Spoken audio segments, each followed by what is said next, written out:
Hello, today I'm reviewing Rich Dad, Poor Dad by Robert Kiyosaki. This is a financial advice book.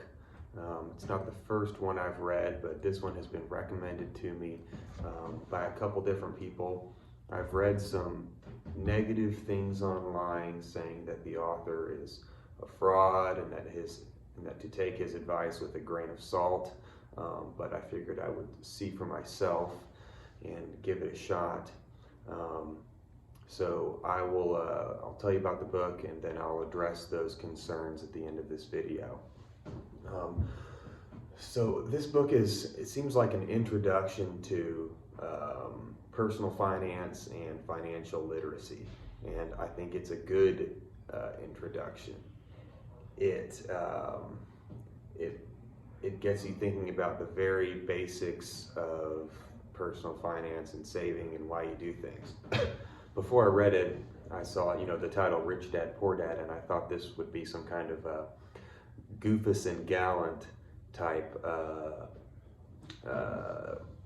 piece where, I don't know if you remember Goofus and Gallant from Highlights, but I thought it would be, Goofus spends his money on a car and Gallant puts his money in the bank type stuff, which, I mean, to some extent it was, but it was, it did a better job illustrating examples, going into detail and explaining why certain practices are good and certain practices are not. So if you're totally new to personal finance and financial literacy, I think this book is a good introduction to the ideas that you consider when you're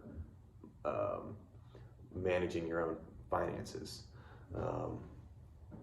There's a few concepts that I thought were especially useful. The number one was his definition of asset versus liability. Rich people have assets, poor people have liability. So what is an asset and a liability? There's not a consensus on the definition of those words. So an asset is something, according to Kiyosaki, an asset is something that puts money in your pocket, and a liability is something that takes money out of your pocket. So for example, if you have a nice fancy watch, that may or may not be an asset depending on whether it's going to appreciate in value.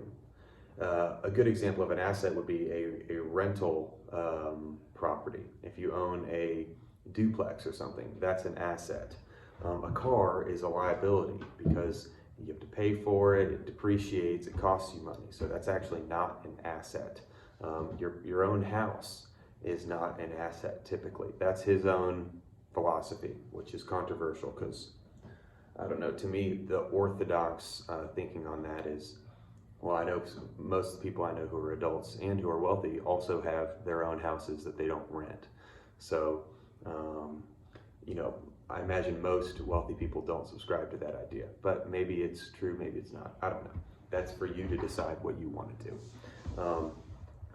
Another thing he said that was useful was poor people work for money and rich people make money work for them. So that's the idea of, investing in a stock that pays you a dividend, buying real estate, rental properties.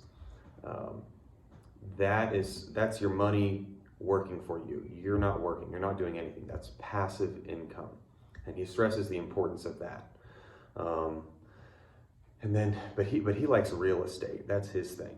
And I think where he drew a lot of criticism was this book came out in 2004, 1994, something like that.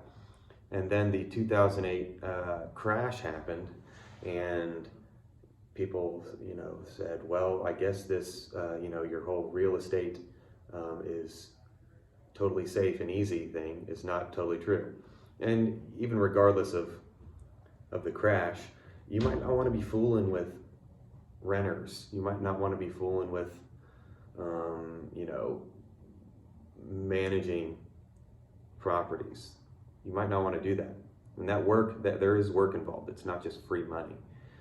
So there's that to consider. So I enjoyed this book. I found it enlightening in some ways.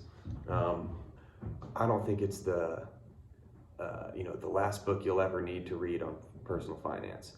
It would be I think it would be a good first book to read, and then read more. And the next book you read, next deal you do, you might decide, well, Kiyosaki was right about that, or he was wrong about this.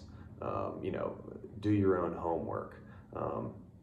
But I would recommend this book to someone who is new to personal finance and doesn't know what to do, because that's me in a lot of ways. I consider myself relatively new, and so a lot of people's parents don't tell them, here's how much you need to save a month, percentage wise, if you want to be a millionaire or whatever, or rich, or retire at 40 or something.